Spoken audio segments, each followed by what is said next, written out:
Leçon 17. Je ne vois pas de choses naître.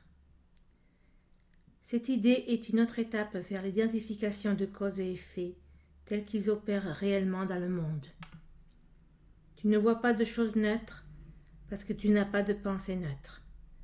C'est toujours la pensée qui vient en premier, malgré la tentation de croire que c'est l'inverse. Ce n'est pas ainsi que le monde pense, mais tu dois apprendre que c'est ainsi que tu penses.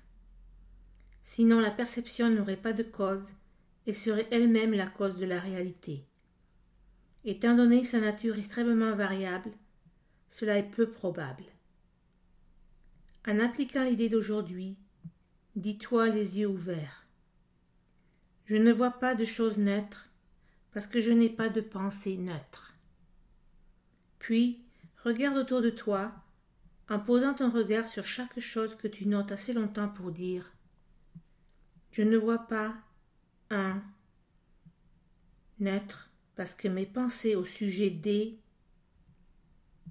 ne sont pas neutres. » Par exemple, tu pourrais dire « Je ne vois pas un mur neutre parce que mes pensées au sujet des murs ne sont pas neutres. » Je ne vois pas un corps neutre parce que mes pensées au sujet des corps ne sont pas neutres.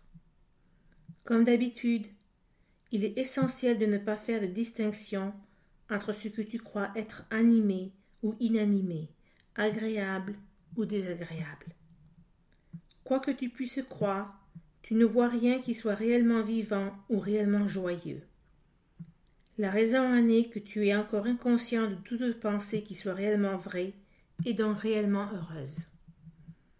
Il est recommandé de faire 3 ou 4 périodes d'exercice distinctes et pour en profiter au maximum, au moins 3 périodes sont requises, même si tu éprouves de la résistance.